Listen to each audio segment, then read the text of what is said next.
Hello, and welcome to The Swamp. The Swamp is an acronym. Stands for some whack-ass movie podcasting. And today, we come to you. You can't see us, but I would like to describe to you in vivid detail. I wish you could see us. The costuming that is happening on our half. So we're covering Tonya today, and just like, it so serendipitously happened that Emily had the perfect Jeff Gillooly outfit for me to just put on, full mustache included. So Sebastian Stan in this movie, if you know his character with the little mustache and the turtleneck, I'm gonna say that I'm really rocking his look right now. If you saw me on the street, you'd be like, that's the guy who bashed Nancy Kerrigan's kneecaps in, right? Oh my god, Jeff, how's it going? Oh my God. It's been ages. I haven't seen you for... Yeah, it's just because I keep a very small box of fake mustaches in my room for occasions like this, which, by the way, we are actually recording together. Which is, for the first time in a long time. Not that you guys can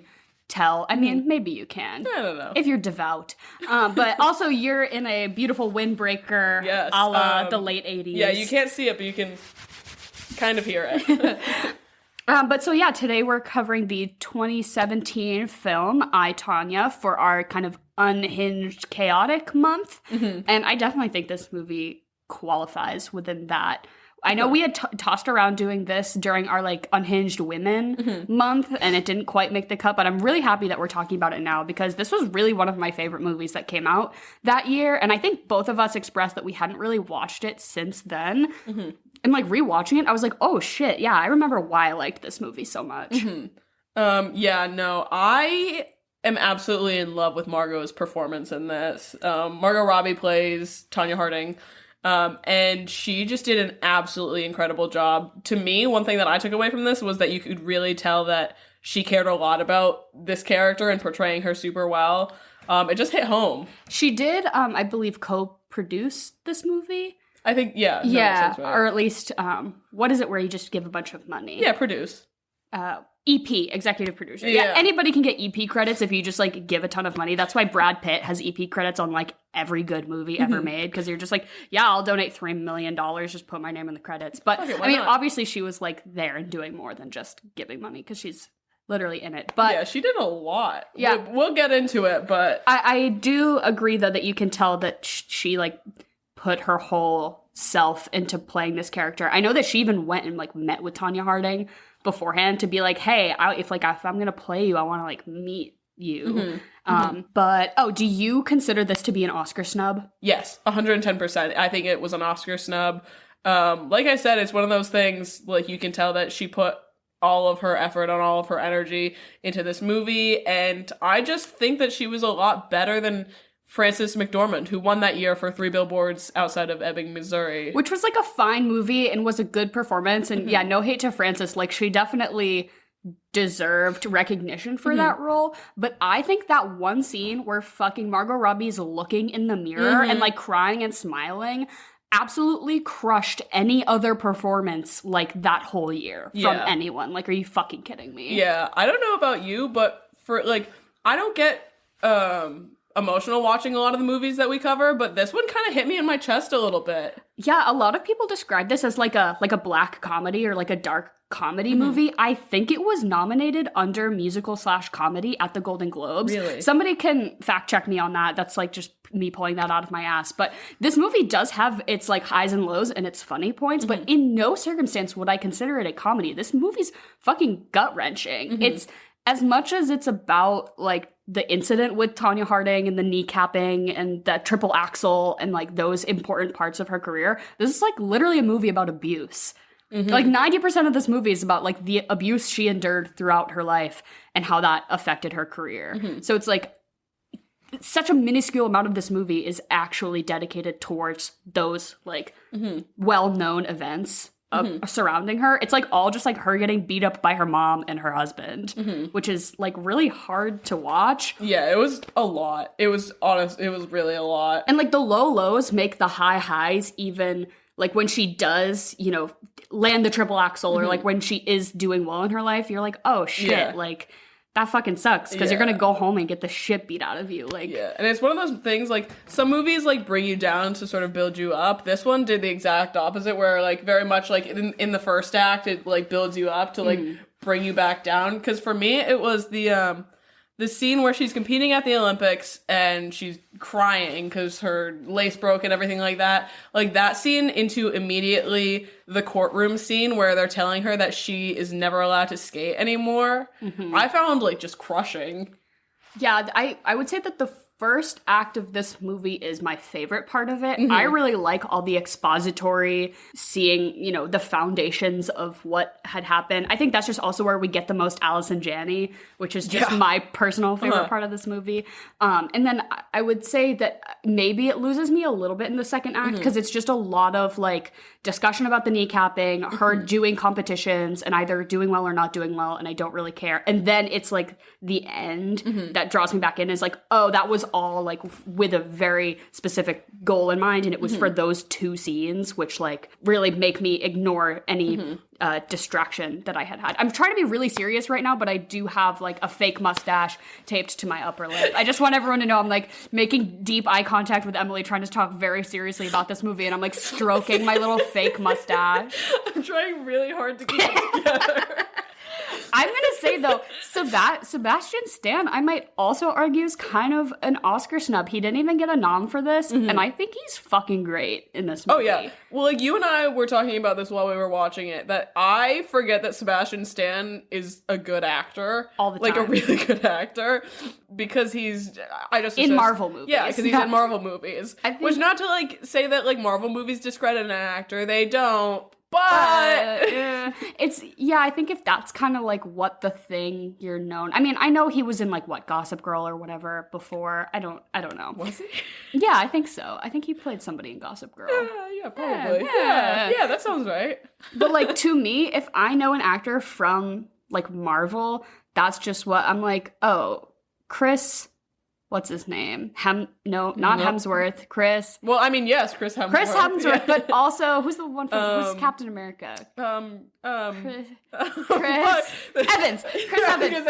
I was going through the other ones. I was like, no, it's not Pine. There's so many fucking Chris's. Yeah, Chris Evans. And I guess even Chris Hemsworth, too. It's like anything really serious they try to do, I just almost can't really take seriously. Because I'm like, you just stand there in a cape and look really hot while CGI and stunt guys do your job for you, basically. Yeah. And so, yeah, seeing Sebastian Stan in this, I'm like, oh, you usually just wear a fake arm and stand there and look hot while somebody does stunts and CGI for you. But I'm like, shit, he's acting good.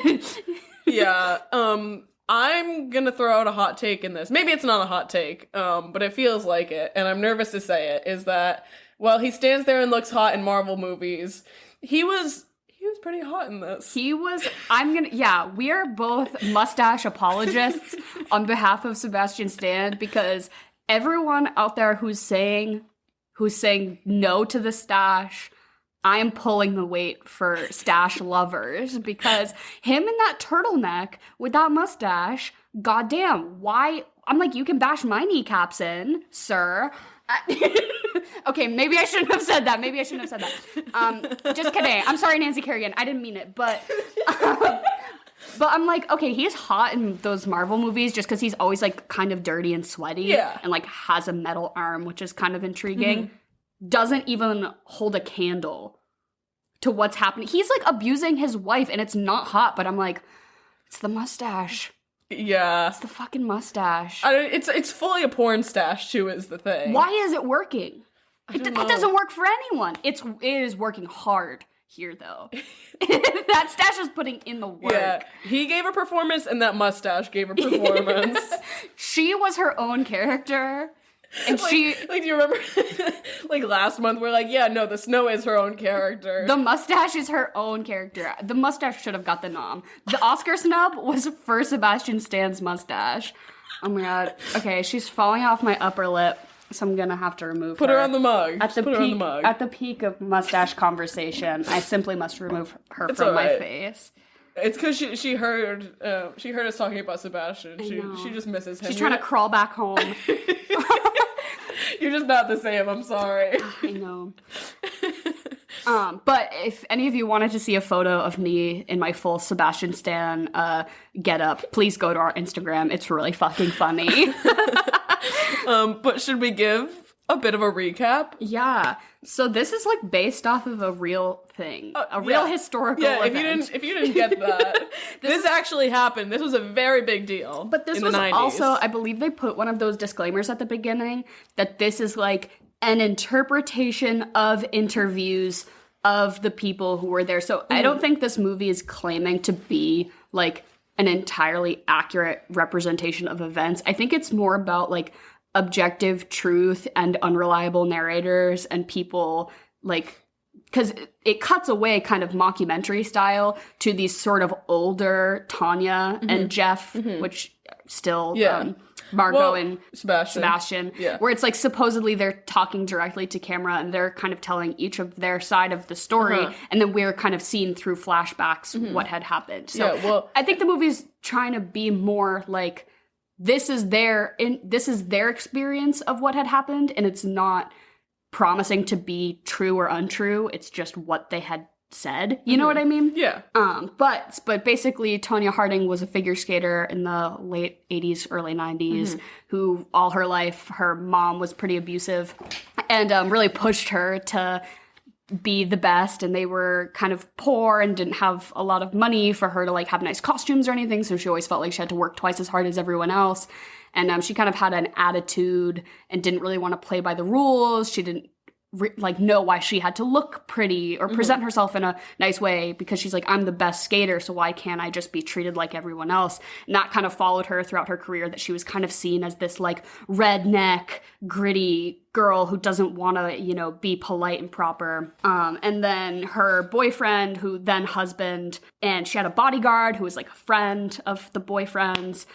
They like put out a hit on one of her competitors, kind of as like a joke or like just to kind of stir the pot. And I guess they never really intended for it to actually happen, but as it made its way, with money down a line of people, they ended up bashing her kneecaps in, which the movie presents it as a person hired by the bodyguard, instructed by Jeff, without Tanya's direct involvement is why the incident happened, is how the movie portrays it. I know a lot of different like sources have claimed that Jeff did it himself or that Tonya knew about it, and like actually we don't really know. No. But the way this movie, portrays it is that it was, a person who was paid by the friend bodyguard.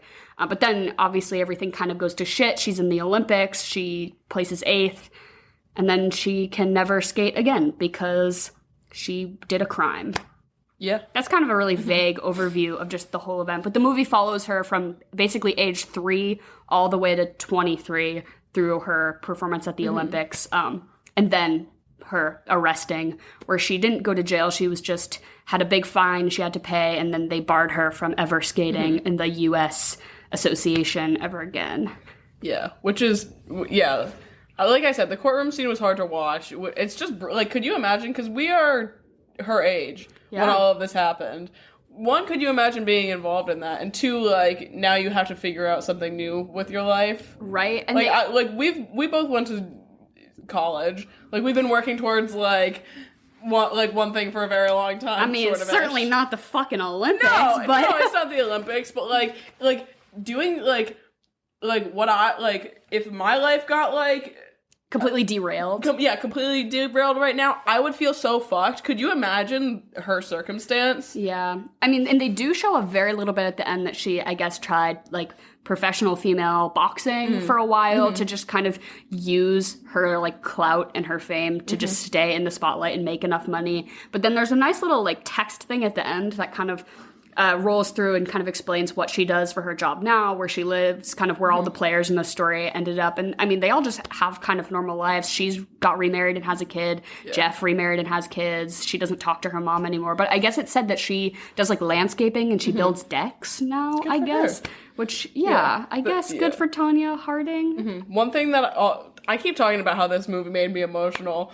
But it was that one line, the very last line that they put in about what she's doing now is she has a 7-year-old son and she wants everyone to know that she's a good mom. Yeah, it's straight to the chest. Right. I feel like I got punched when I read that, because this movie started with the director. He saw some like 30 for 30 documentary or something about Tonya Harding, and he was like, oh, that'd be an interesting thing to make a movie about. So he set up direct interviews with both Tonya Harding and Jeff, and he like sat down and filmed them and talked to them and, you know, asked their permission if he could do it. And that's what they based the interviews in the film on. It was like 6 hours worth of interviews with like both of them or something like that. Which, again, obviously fictionalized to some degree for the sake of making a film, but they did sit down with both of them, and I know that they asked Jeff if he would sell the rights, because you have to, you know, ask people permission to make movies about real life things that happened, and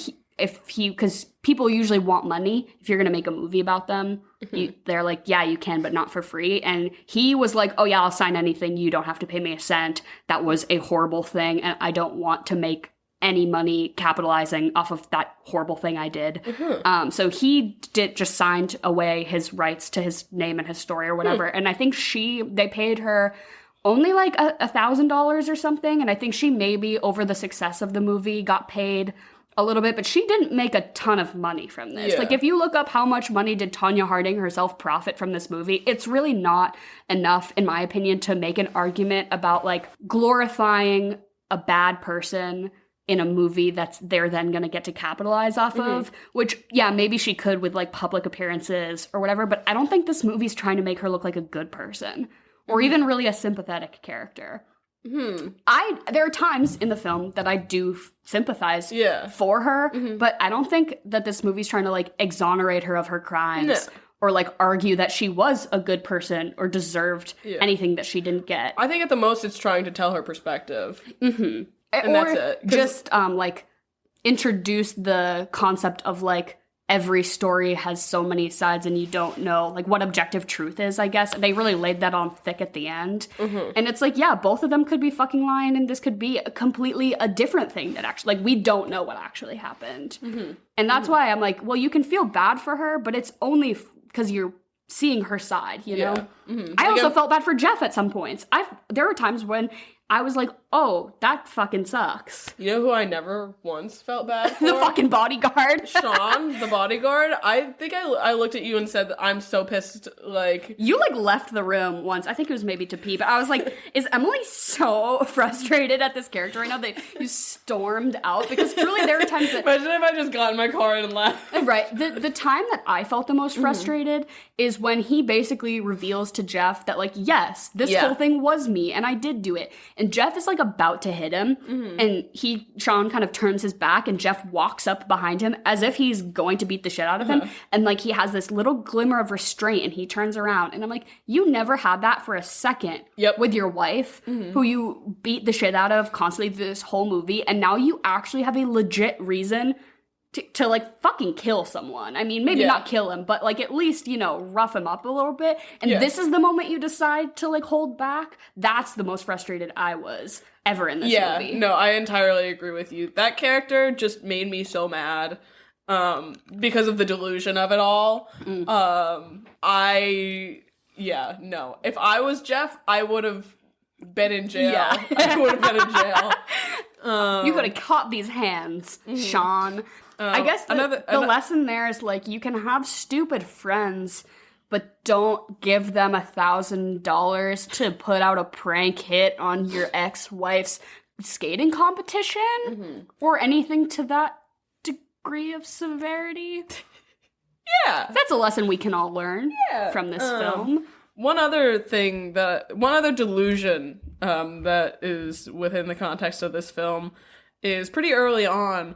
Whoever decided that Margot Robbie needed to be put in braces and given like a cropped little haircut and told that she was going to play a 15-year-old girl. The voiceover says, I was 15, and we get a hard cut to... Can we look up how old Margot Robbie was when she's like 30.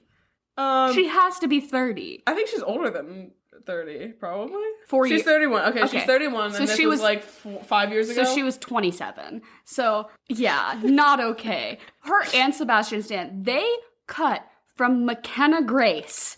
Which we'll talk about in a minute, but... They cut from little McKenna Grace to Margot Robbie as if they're just seamless. Seamless. She's 8, then she's 15. No questions. And I know that they filmed this movie in 30 days, which is fucking crazy. They made this whole movie in 30 days. You couldn't have grabbed 2 teenagers off just two white teenagers, a blonde one and a brown-haired one, just to film that intermediate scene where they were, like, fixing the car. Because even that, if you're gonna say, oh, she's 18 now and she's Margot Robbie, like, maybe. It was the braces for me. The braces were a lot. What the fuck were they trying to do with that? Yeah, it's so funny because they made her, instead of making her look young, she looks like she's like 45 years old. Right, they did the exact opposite effect. The hair, I think it was the hair for me. It was the hair. They gave her this, like, fucked haircut, and I think they were trying to do something with her makeup that just ended up making her cheeks look really sunk in, and, like, I'm like, if you told me that her and Sebastian Stan, which he still had the little pedo mustache in the scenes. No 18-year-old I have ever met has just a mustache. Or a mustache that looks that fully fleshed out and grown. Right? But I'm like, you could have taken little McKenna Grace and put her in between the supposed 15 and 18-year-old Sebastian Stan Margot Robbie and said, these are her parents. And I would have said, yep. She just has adult braces. Exactly. But no, let's talk about McKenna Grace for a minute, because she is a powerhouse, first of all. I don't even want to know how many acting credits she has, but I'm going to look it up anyways. More than, you know how Christopher Lee has, like, the most of any person? Yeah. McKenna Grace is going to beat him by the time she's a legal adult. How old is she now? Because she was born in 2006. Come on, we can do fast math. 14.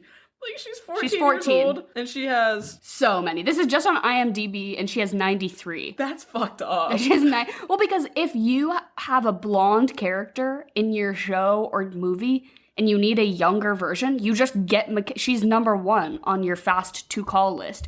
Like, we need a younger version of this blonde character. Oh, McKenna Grace just spawns. You just say, oh, we need a young, and then you say blonde actress, and she just shows up. She's there. She just shows up. But she always does such a good job. I'm like, no complaints here. Yeah. Do you have any favorite performances by her? Because I remember I saw her in the most recent season of The Handmaid's Tale.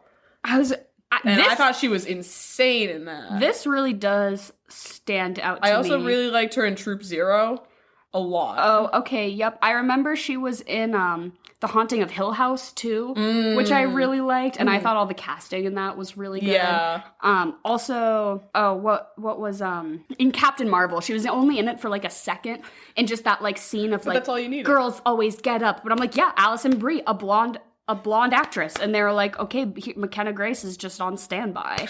But yeah, I think she just has proven to be, like, the child actor to go for. Why is she always playing a younger version of an existing character? Right? I mean, she has a few. She was younger Sabrina too. Yeah. Mm-hmm. Right? She always be doing that. Good for her, I guess. 93 acting credits at fucking 14. Like, Jesus Christ. Like, she doesn't ever need to look like them. Well, she's just blonde, she's right? Just blonde. It's fine. She does look a lot like the Sabrina actress, though. Yes. I will say that was perfectly casted. And maybe if they had gotten an intermediate teenage Tonya, we could speak more to it. But we can't. But they were like, this is 15, 30-year-old Margot Robbie. McKenna and, I mean, also Margot, obviously, though, they skated their ass off for this. Yeah. Like, could you imagine being like, okay, like, you're already, like, acting, which is a difficult enough thing to do, and, like, your job, and, like, you have to put work in for it. Yeah. And obviously, like, learning the skill is part of acting. But learning how to, like, skate really, I mean, I don't want to say, like, really well, but, like, decently well. Very well, yeah. So I know Margot Robbie fully, like, she knew how to ice skate, but obviously not to, like, that degree. Do you know how to ice skate? I do. Not very well. I can skate backwards and forwards, and I can, like, do a little, like... I would hope forward. Yeah. Just sideways, strictly sideways. And I would say I can ice skate better than I can roller skate. See, I'm the opposite. I've only ice skated, like, less than 5 times. I used to take lessons as a kid. Yeah. But anyways, so back to Margot. Oh, but yeah, so she, I guess, took, like, intensive figure skating lessons, obviously, because she did not all her own stunts, but obviously all the parts where she's acting in the face, you know, pretty severely, she is actually skating, and she did learn, like, the tricks and stuff, but they had 2 or 3 stunt doubles, and then they CGI'd the triple axel, because nobody can do that. Or at least nobody fucking available can do that. If you can do a triple axel, you're too busy to be in a movie. Yeah. They just called Nancy Kerrigan to do it. Like, hey, I believe I read online that since Tonya Harding, only 7 people or women. Since Tonya Harding, only 7 women have done it. Yeah. She was the first American woman to do it, right? She was the first woman ever. Period, yeah? Yes. Damn. Yeah. Jesus. Or like at least in competition, you know. Yeah. To attempt it and land it and do it in a competition. Yeah. Not to say there aren't other women who didn't, like, you know, dick around and try it and successfully do it, but, like, who was watching, you know? Where are the tapes? If a figure skater triple axels in the forest and no judges are there to evaluate it, did she really stick the landing? Yeah, that's another thing about this movie that just really wowed me is just the reminder that figure skating is so fucking hard. Like, I don't watch a lot, like, whenever, like, okay, everyone watches the Summer Olympics, if you ask me. Maybe not everyone, but, like, if you watch sports, you'll watch the Summer Olympics. I don't think a lot of people watch the Winter Olympics or just pay them as much mind. Like, when I watch the Olympics, I'm thinking, like, gymnastics is the most impressive thing ever. Mm-hmm. Watching this movie reminds me, like, how fucking insane ice skating is. Some psychopath was like, hey, gymnastics, we're gonna tape knives to your feet. And we're gonna let children do it. What the fuck? As a kid, I always had this really deep fear whenever I was ice skating that I was gonna fall and land with my hands out and that somebody was going to skate directly over all 10 of my fingers and sever them. You too? No. However, I do know someone that happened. All 10? My shout out to Matt, my roommate. Oh, really? He had he fully had, severed? No, they weren't fully severed. If there was about like a teeny bit more pressure put on them, they would have been severed. He was very small. I think it was like his dad did it or something. Oh my god. I could be totally wrong. That's traumatic. I just think somebody told me once as a kid, like, oh, if you fall, make sure you put your hands into fists, you know, just in case, you know, take care of your extremities. Yeah. And that, it's like quicksand. How as a kid, you always think you're going to be stepping into quicksand.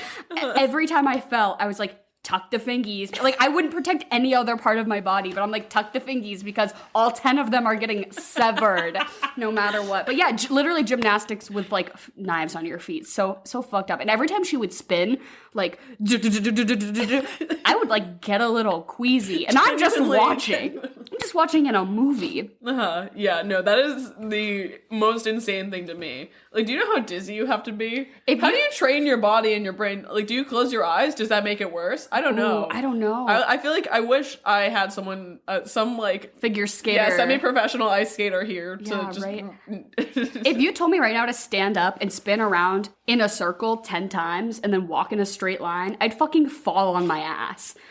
Imagine doing that on ice. What? Yeah, no. That's like that game, like, have you ever played it where with the bat? The bat, where you spin around it and then you fucking try and hit a ball? It's called like Dizzy Lizard or something. Yeah, sure. Yeah, right. Yeah, Dizzy Lizard. Yeah, right, that one. So we're here, as always, with my mom, Jen, for our little interim segment. But before we get into chocolate or vanilla right now, I was just wondering if you, as a person who was alive and paying attention to the news in the 90s, have any, like, personal insight on like, do you remember when this all was happening? Oh, yeah, it was, like, whack when it was happening, because, it was totally on the news, and everyone was trying to figure out what was going on. Just like in the movie, Nancy Kerrigan was like America's sweetheart, and, you know, everybody felt so bad for her. She's also, she's from Mass. She's from, like, Bellingham or something. Yeah. So up here it had, like, more of an impact. Yeah, totally. Of course I remember it. Yeah. Just interesting because we weren't born yet, so we only have this movie to, Yeah, I would say the carry movie's on the legacy. pretty accurate on how it went down. Moving on from I, Tonya, we are here to play Chocolate or Vanilla, a game of your invention that you host halfway through our podcast. It's a game where you just ask us two things and we just say which one we like better. It's very easy and it's very fun. Is there a theme this week? There's a theme this week, so it's Olympics. Oh, I think people who got their knees bashed in would have been the only thing more specific. I don't know if I could come up with a whole list of people who got their knee bashed in. So, all right, chocolate or vanilla? Chocolate. Vanilla. Chocolate. Chocolate, vanilla, or strawberry? Chocolate. Vanilla. Chocolate. Michael Phelps or Usain Bolt? Usain Bolt, because he didn't cheat. Did Michael Phelps cheat? No. No. Oh. He He trained really hard. Oh. Yeah, no. I think he got like shit for like medicating like with weed. Oh. But other than that, like no. I'm gonna go Michael Phelps. Yeah, I'll go Usain Bolt because of that thing. His little Have his stance. little stance at the end of each race. I also just think there's no fucking way that we don't live in a simulation if the fastest man in the world is named Usain Bolt. What? Who? You can't even write that. Like, Is that his real name? It must be. I don't know. Yeah, That's it is. amazing. Yeah, it's like universe was self-fulfilling sitting there and, like, prophecy. The universe was like, this is my best work yet. Okay, women's gymnastics or men's gymnastics? women's. Men's gymnastics is so fucking boring. Isn't it true? Like the women's gymnastics is amazing and the men's is awful. Just kind of like the ice skating is the same thing. It's like Yeah, it's so lame. There's like the women have to be like full performers. The men just have to like Show up. show up and like Be muscular. swing on some rings and then stand really straight. Yeah. That it. being said, I could not even like hold myself on those rings or Me jump neither. on that horse or anything. Yeah. Yeah, no, absolutely not. But the women, listen, there's always a higher expectation for women, Just in life. and that's all I have to say. What about the balance beam? That stuff is crazy. That's insane. It's insane. I remember because my sister did gymnastics for like years and years, and we had a like just a small balance beam in our house, like sort of on the floor, and just being on the floor and doing it was hard enough. I could not imagine being like several feet off the ground and just throwing my whole body through the air to land on a 3-inch beam. Horrifying. Yeah. That it's I always amazed at that. Okay, butterfly, breaststroke, or backstroke for a triple. Oh, I'm trying to remember which one Henry did in high school. Henry did swim in high school, and he was like, he always won a certain I think one. But I feel like know. he did the breaststroke. breaststroke. Which is like the hardest one, right? I think the hard one's the butterfly. butterfly. That's the one where you come over the Yeah. top. Oh, yeah. I'll say that one because it's got the best name.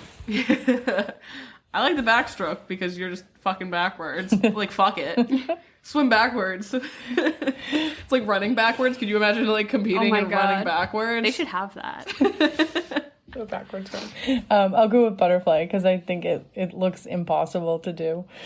Okay, these two movies, Miracle or Cool Runnings. So the Miracle on Ice 1980 hockey team or the 1988 Jamaican bobsled team. I have only seen Cool Runnings because they made me watch it in my 7th grade history class for some reason.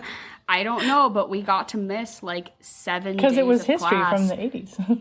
Yeah, to watch Cool Runnings. So I'll say that one. That one and Hotel Rwanda. They made us watch those back to back, which was so like, weird. what? I'm gonna say Miracle because in high school before like the first like track meet of the season, our coach would make us watch Miracle on Ice. And let me tell you, I felt inspired. It's inspiring. I will say I might have run a little faster. I know. You know how you asked me about the Tonya Harding, Nancy Kerrigan thing? I probably had more memories of the 80 hockey because Jim Craig was from Easton, Mass, which is like one town over from where I grew up. So it was like a big deal. All right. Figure skating versus speed skating. Oh, figure skating. It's just prettier to watch. Yeah, figure skating. Yeah, I thought about this one. I'm like, I kind of like that speed skating, how they have to cross their feet over and like practically falling over when they're turning. So I'm going to go speed skating. Winter Olympics or Summer Olympics? Summer. Yeah, easy summer. I feel like I was talking to Dara about this earlier in the pod. I just feel like people don't watch or get invested in like the Winter Olympics nearly as much. There's a lot more pomp and circumstance going on with the Summer Olympics. This is the second week in a row you've used that phrase. I don't know. It just fits. New catchphrase. Like how you throw titular into everyone. Titular pomp and circumstance. I will go with, I like them both. I love the Olympics. So I'll go with Winter Olympics because it's coming up. It's like coming up in a couple weeks. Hurdles, pole vault, or high jump? High jump's the one where you go backwards over the pole. Pole vault, because I love an accessory. I'm gonna say hurdles because my senior year of high school decided that the 400 was too easy and too many people did it. But you know what no one wants to do? The 400 hurdles, and I did it, and it sucked. I thought you did. I think, is there a picture of you in the yearbook doing the hurdles? I don't think so. Definitely Alyssa, not me. Is there one of Alyssa? Okay, yeah. I would say probably. I will go with the high jump. I like when they jump backwards. I think that's really cool. Again, all of these things look completely impossible to me. Like, I definitely could never do them. Oh, all right, ready? Ping pong or badminton? Ooh, ping pong. Because Forrest Gump played ping pong. And that's the only time I've ever watched either of those things happen in the Olympics. I played badminton a lot as a child, and I really liked it. So I'm going to say badminton. Nice. Have you ever seen Olympic badminton? No. It's no joke. I believe it. Yeah. And also, the table tennis is no joke, too. I will go with ping pong. I just know in the table tennis, they like put up their hand to cover it so that they like, so that their opponent can't see which way they're aiming. And that just seems way too hard. That's insane. Like, calm down, please. Yeah. Reel it in. Curling or race walking? Oh my god, curling is so fun. Why is it so fun to watch people do the most boring sport? I don't know. I just like it. It's one of those things too. I don't understand it in the slightest. No, I have no idea how it works. It's kind of calming though Right. to like watch exactly. It's like sort of the same way that like ASMR hits you. Yeah. Just watching that little, I don't even know what to call it, that like puck Sweepy thing, yeah. Just watching it glide. I'm like, ooh, yeah. Feels like a warm hug. Or it's like watching somebody chop vegetables really fast. Yeah. In the same way that that's satisfying is Very curling. Just yeah. very pleasing. I Jen, will go with disagree? curling, too. Oh, no, she... No, I totally agree. I also think it's fun to watch something that it looks like anybody could do. Like, I'm sure they're really awesome at it and stuff, but like, it seems doable, right? But I'm sure that if we got up there and tried, it would be like the fucking hardest thing Yeah, ever. a mess. Exactly. Be like walking on the balance beam. Simone Biles or Caitlyn Jenner? This is, again, Jen, this is like when you said, like, Betsy Ross or Harriet Tubman. There's just, like there's a right choice and a wrong choice here. And Simone Biles is the right choice. Yeah, it's Simone. Yeah. Also, of course. Last one. The Olympics or the X Games? Olympics. Yeah, Olympics, for sure. I think the X Games are really cool, but the Olympics just have such variety. Also, I don't get the whole thing with bikes. It's I don't impressive know. still, but... Like, but I don't get... I'd rather watch somebody do gymnastics than, like, ride their bike really good. I get it. Yeah. I get that. I will say Olympics also. And that was it for the Olympic version of Talking to Finola. Wow, I was really expecting to, like, not know the answers to any, because I don't really engage with that. But thanks for making them easy, Jen. I appreciate it. You're welcome. I appreciate you You're catering welcome. to my no sports knowledge this week. Always a pleasure. Bye. Bye. All right. Love you guys. Bye. All right. So I know we've been singing the highest praises of Margot Robbie, but can we talk about literal Oscar winner Allison Janney in this film? That's one I think that's the first thing that I realized when I was watching this, is that we are big Allison Janney girls. And I don't know, have we covered a movie with her in it yet? I can't recall. Yeah, not that I can think of. I mean, I know this is definitely our second Margot Robbie film because we did Birds of Prey. Yeah. Where we talked about how she's so good at roller skating because of this movie. But yeah, I don't really know if we have done an Allison Janney yet. And she is at the top for me. She fucking kills it every time, and this movie is no exception. It's so consistent. And she did rightfully win Best Supporting Actress for her performance in this role, which of the 30 days that they filmed this movie, she was there for 9. This bitch won an Oscar in 9 days. She fucking killed it. We have done an Allison Janney, I wouldn't say an Allison Janney movie, but we did Hairspray. Oh, she was in Hairspray. But she's in Hairspray for like a millisecond. Oh, but she's still scene stealer, yeah. Every time, any movie, I feel like I don't know that I ever watched a movie where she is the main character, but I think that's not a bad thing because she has just become such a scene stealer in anything and everything. Yes. Even like, I think of Juno. I was gonna say, Juno immediately comes to mind where I just like, oh, I love you so much. But this movie, all I aspire to be in life is Allison Janney in a fucking fur coat with a bird perched on my shoulder, just serving cunt. Like, that's all she does this whole movie, and it's all I ever want to be. You have the glasses already. I know, I do. I have very similar glasses to her that she wears. Hers kind of like dip down on the sides, though, which is like very, like, I don't know, distinct. But I think you could do it. I think you could pull it off. I know, I could not pull off that haircut. That's for fucking sure. That little mullet of a bowl cut. No, ma'am. The hair in this movie is atrocious. And rightfully so. Yeah. It was the 90s. And they got it so right. You look at pictures of Tonya Harding and you're like, yeah, that wig they made Margot Robbie wear, they snatched it off of Tonya Harding's head. Like, it's... Yeah, when we were getting dressed up before this, in our mustache and tracksuit, I was sitting there, I was like, I don't think I could ever tease my hair like that, because it would never not be teased again. Yeah. You mentioned, you're like, yeah, no, Margot was in wigs, because it would have destroyed her hair. And, like, the amount of hairspray, because it always looks, like, kind of crunchy. Yeah. Her hair always looks like vaguely crunchy, right? And I'm sure it's on purpose to be that like very 80s style, but they were like, yeah, if we do this to your hair every day, it's like literally gonna fry. She will never be the same. You just have to shave it. I do appreciate kind of I don't appreciate it because it's shit for Tonya, but sort of the character of like the tiger mom who's not like an upper class. You know what I mean? Like that depiction of like tiger mom type character, or like, you know, mom who sacrifices everything and pushes their kid to be so good at a certain hobby. I think there's like a very specific stereotype, and it's not that kind of like quote unquote white trash lady. So I think it's like an interesting thing that we don't really see a lot in film, of like this mom who's like, she's a piece of shit, and she's like a waitress, and she chain smokes, but she's makes a valid point that every single thing she does was to make sure that Tonya was the best and had the most opportunities for skating. Doesn't mean she was a good mom, but it means that like she did that for her kid.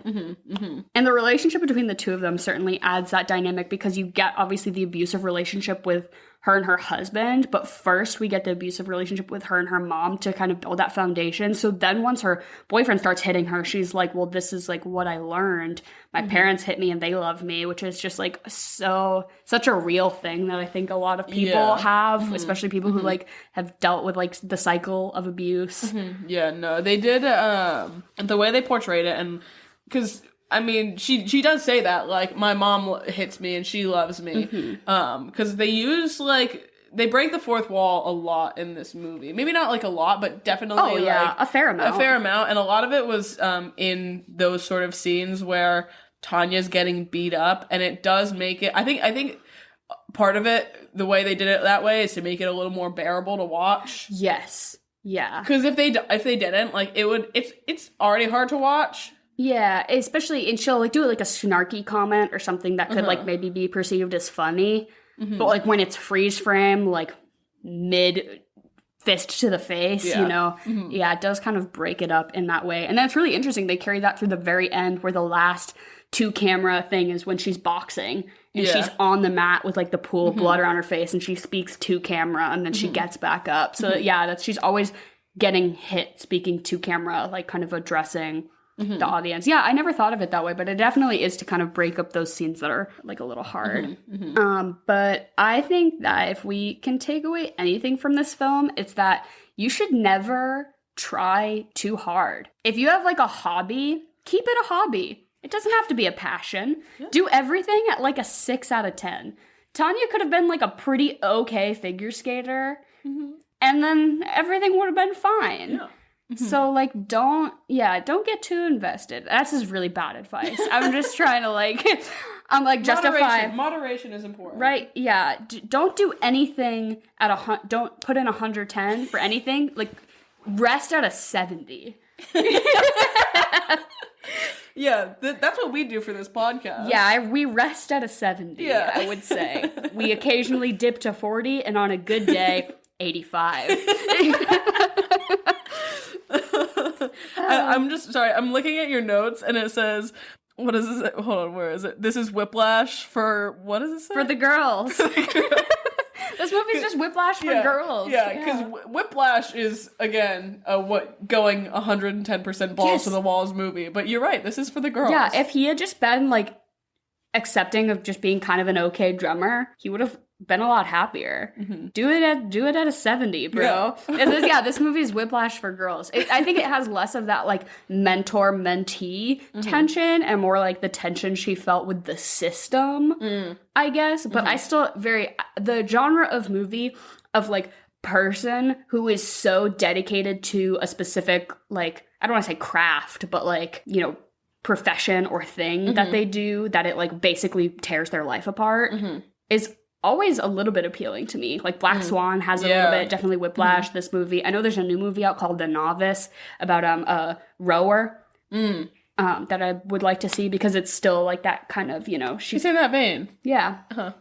If anyone out there has seen The Novice, let me know if it's worth seeing in the theater or not. But do we want to get into our like regularly scheduled programming? Yeah. I have prepared nothing. Oh, okay. Great. So let's start off with something easy. Let's do Fuck, Marry, Kill. And I think, do we want to just do like Tonya, Jeff, and then the bodyguard as the I feel like the three of them are kind of. Yeah. Well, I'm easy. This is easy. Okay. I'm gonna kill the bodyguard because I have probably the strongest feelings about this character than like any other character I've like had to watch in a long time. Yeah, I get a lot of satisfaction out of that. I would not get a lot of satisfaction out of fucking Jeff. I'd rather just fuck Jeff's mustache. But I'll fuck Jeff anyways, because the mustache just simply isn't an option. And then I'll marry Tonya. Yeah, I definitely, this one's a little too easy. I couldn't agree more. If he wasn't such an abusive asshole, I would be way more into fucking Jeff and his mustache. Turtleneck stays on during sex. Yeah. That's ground rules. And usually I'm like a I could fix him type, but like simply this case is out of my hands. Absolutely not. But you know what? I would have bought Tonya all the Dove bars, whether we could afford it or not. So I would have been a better spouse to Tonya than fucking dog shit Jeff. Is there anyone else we can throw in? I guess let's just do it from the whole movie, because it's tough. There's not really a ton of likable characters in this film. I'm gonna still kill the bodyguard. Yeah, fuck him. I'm gonna fuck, okay, in this case, I think I'll fuck Tonya, and then I'm gonna marry her instructor. The coach? The coach. The first one or the second one? The first one. I'm gonna fuck the first one. Like, she's like the first one, and then she gets replaced, and then she comes back. Yes. You're gonna marry her? I'm gonna marry her. She seems like she'd really care for me and just be very, I don't want to say nurturing. Maybe that's just because I've seen her work with children. Yeah, well, and work with difficult adults. Exactly. But I think that she seems like a lovely lady. Yeah, this movie that's simply all I want. I'm literally trying to think of like one like redeemable character in this film. I'm like, okay, I'm gonna marry the bird perched on Allison Janney's shoulder. No, I'm just kidding. I think I also, like, again, I can't even fix Allison Janney. I can't even say I'd marry her because she's, like, literal shit. Like, like, I could not, if somebody said one mean thing to me once, I would cry. Or like I think about getting closed fist punched in the face. Literally, I think I would perish on impact. Like I could not. I simply could Allison not. Janney would stab you. If Allison Janney stabbed me, I would say thank you. I'm gonna fuck Nancy Kerrigan. Post broken knee, like she's healing, and I just need to be there for her. It's by fucking her and then like feeding her soup. Yes, yeah, at the same time. I'm trying to think of who I want to kill more than the bodyguard. Like I still think I gotta fucking kill the bodyguard. That guy is insufferable. Yeah. And then I'll marry the judge that Tonya said suck my dick to, because I don't know, she has a job. Literally the bar is so low for this film. And then we did not eat or drink anything particularly interesting, and the only notes I had were like Dove bars, obviously, because they bring that up in the film, or just any sort of like ice cream freezer snack, I guess. Not particularly interesting, but I do think the ice cream kind of goes with like the figure skatey theme a little bit. It's not particularly creative. But I know that to drink, I think you should drink something really trashy, like a tequila sunrise. Or like a PBR. Like this movie feels very PBR to me. Yeah. Like it is the American working class beer. Yeah. It is. Allison Janney's character definitely pounds PBRs. Yeah, I agree with you, PBR. Honestly, get yourself like a microwave meal. You know what I mean? A Stouffer's. She does eat like a Stouffer's at one point. You can do a Stouffer's. Yeah. Or like, the imagery that's coming to mind is like I know she was like working at diners and everything like that. Like diner food. Yeah, like diner food. Get like make yourself like a fucking shitty steak. Yeah. Burn the hell out of it. Honestly, like the most overcooked steak. Yeah. Like well done to the exact limit. No potatoes, just steak. Just a dry steak. I'm just thinking about those, what are they called, like Hungry Man Jack meals or whatever? Oh, yeah. Like something I think nasty. that's perfect. Like you microwave it and it's like corn, potatoes, steak, and gravy all just in a tray together. Literally disgusting. Yeah.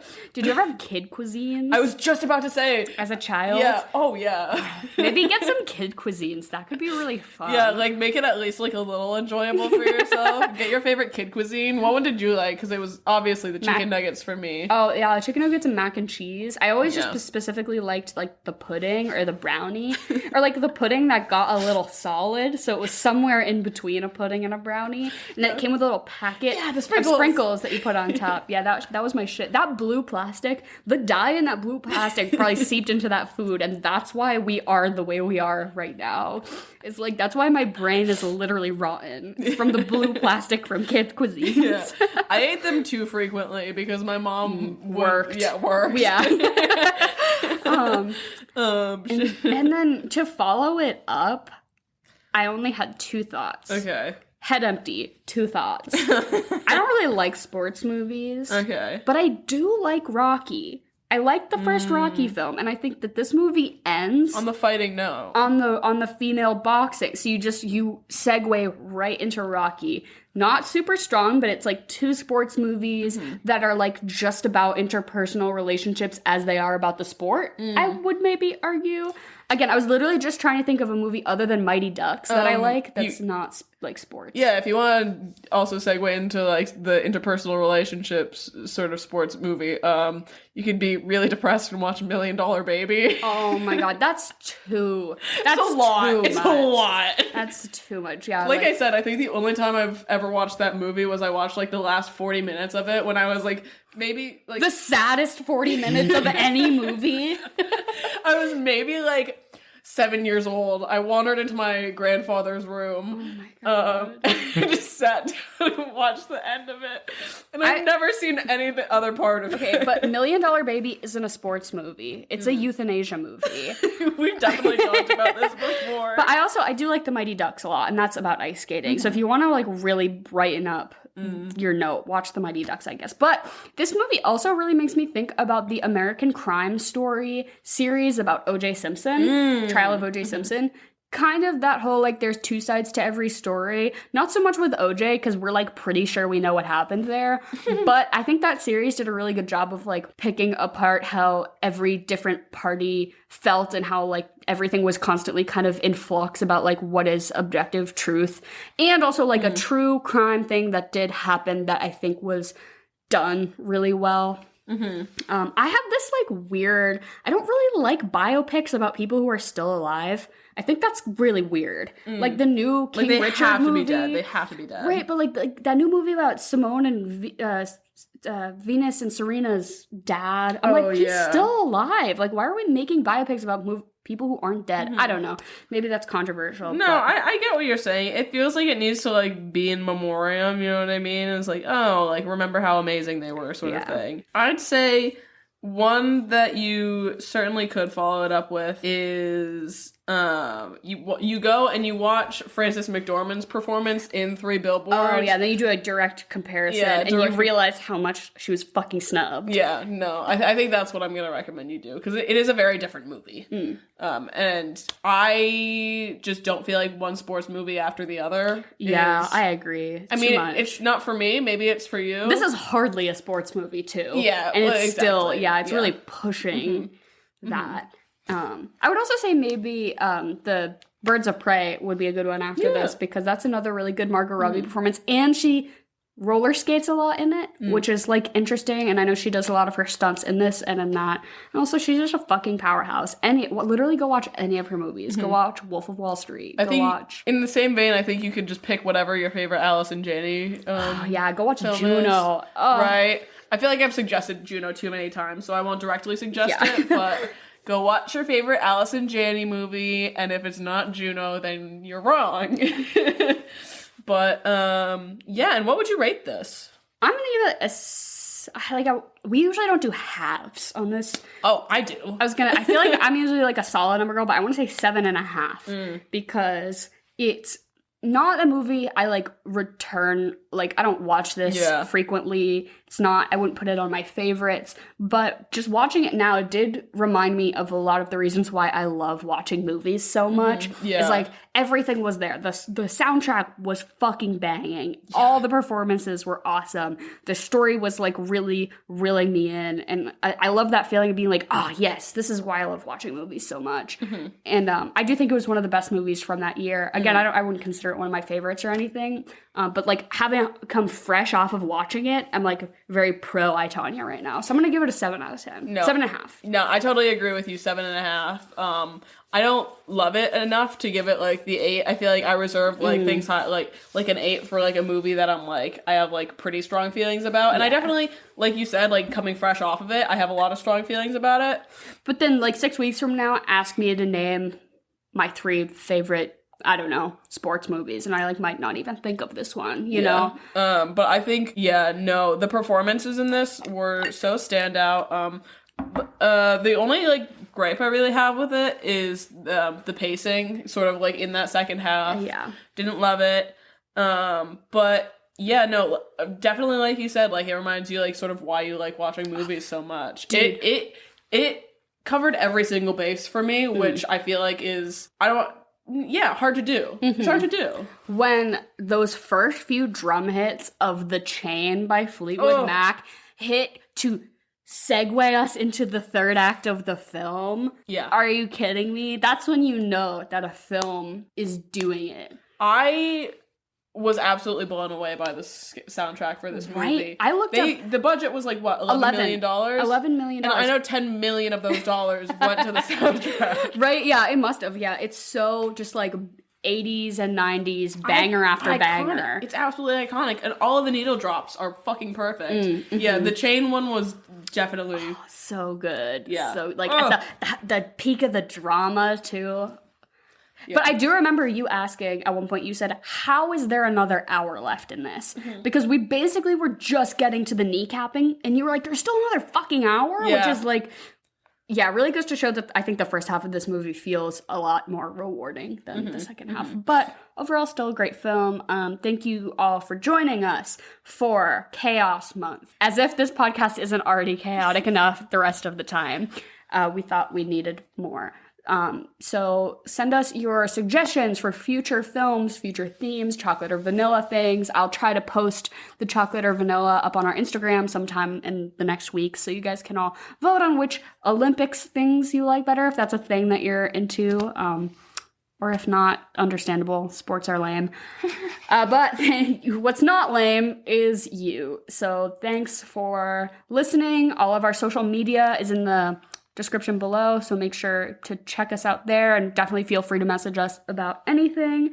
And we love you. Oh, we love you. I'm trying to send more warm, positive love to our viewers as of late. So I hope you all have a wonderful rest of your day, and goodbye. Your day and goodbye. Your day and goodbye. Your day and goodbye. Your day and